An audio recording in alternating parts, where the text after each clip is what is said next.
بسم اللہ الرحمن الرحیم۔ اللہ کے ولیوں کی کراماتیں۔ اللہ پاک نے اپنے بندوں کی ہدایت کے لیے دنیا میں ہزاروں نبی و رسول بھیجے۔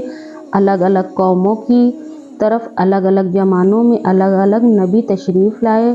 ان نبیوں کو اللہ پاک نے ایک خاص کمال عطا فرمایا جسے معجزہ کہا جاتا ہے۔ ان سبھی نبیوں رسولوں کو دیکھ کر یہ کہے کہ ان کی ہدایتوں اور نصیحتوں کو سن کر الگ الگ زمانے میں کافی لوگ ایمان لائے اور کافی لوگ ایسے بھی تھے جو معجزہ دیکھ کر بھی ایمان نہ لائے۔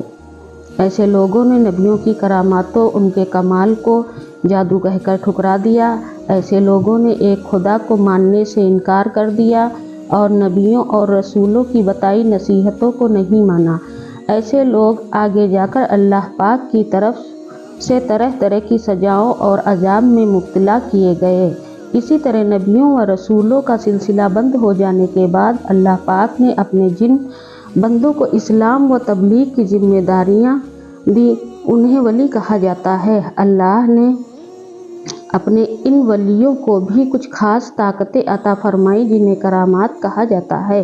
ضرورت پڑنے پر اللہ کے ان نیک بندوں نے اللہ کی بخشی ہوئی اس طاقت کا استعمال فرمایا۔ اپنے دور و نزدیک کے سینکڑوں ولیوں کی کراماتیں دیکھی سنی ہوں گی۔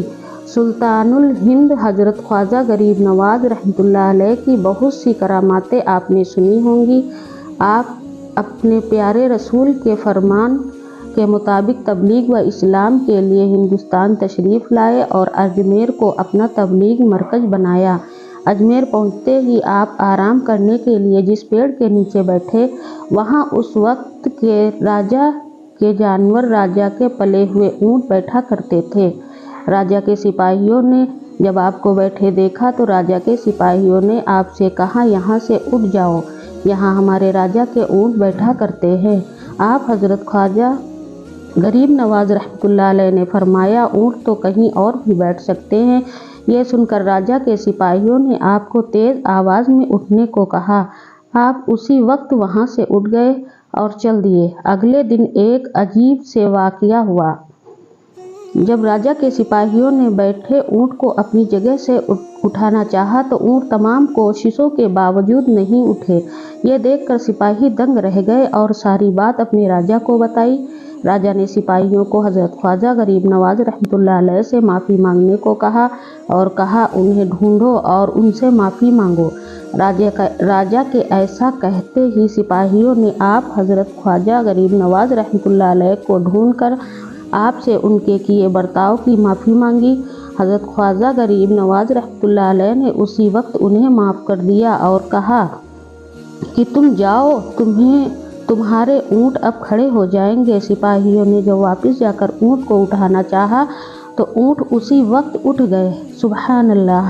یہ ہے ہمارے خواجہ غریب نواز کا مرتبہ۔ حضرت خواجہ عثمان ہارونی رحمۃ اللہ علیہ خواجہ غریب نواز کے پیر مرشد تھے۔ یہ وہی بزرگ ہیں جن کی خدمت میں ہمارے خواجہ غریب نواز نے اپنی جوانی کے 20 سال گزارے۔ ایک بار کی بات ہے، ایک دن آپ اپنے پیر حضرت خواجہ عثمان ہارونی رحمۃ اللہ علیہ کے ساتھ سفر میں تھے۔ سفر کے چلتے چلتے آپ دجلہ ندی کے کنارے پہنچے۔ ندی پار کرنے کے لیے کوئی کشتی نہیں تھی۔ حضرت نے فرمایا معین الدین اپنی آنکھیں بند کر لو، پھر تھوڑی ہی دیر بعد فرمایا آنکھیں کھول دو۔ جب خواجہ غریب نواز نے اپنی آنکھیں کھولی تو آپ دیکھتے ہیں کہ دونوں دجلہ ندی کے پار پہنچ چکے ہیں۔ آپ نے حضرت خواجہ عثمان ہارونی رحمۃ اللہ علیہ سے پوچھا ہم دونوں ندی کے پار کیسے آئے؟ حضرت نے فرمایا میں نے صرف 5 مرتبہ سورہ فاتحہ پڑھی تھی، اس کی برکت سے اللہ پاک نے ہم دونوں کو خیریت کے ساتھ دریا کے پاس پہنچا دیا۔ یہ مقام اور مرتبہ انہی کو نصیب ہوتا ہے جو اپنی زندگی اللہ کی مرضی کے مطابق ڈھال لیتے ہیں اور پھر اسی کے ہو جاتے ہیں۔ اس لیے اللہ پاک ان کی زبانوں میں ایسی تاثیر عطا فرما دیتا ہے کہ وہ جو کہتے ہیں وہ ہو جاتا ہے۔ یہ طاقت ہر کسی کو نہیں ملتی، یہ صرف اللہ کے خاص بندوں کو دی جاتی ہے۔ جس نے اپنے آپ کو اللہ کے حوالے کر دیا سمجھو اس نے اپنی زندگی میں سب کچھ پا لیا۔ بہرحال ایسے کئی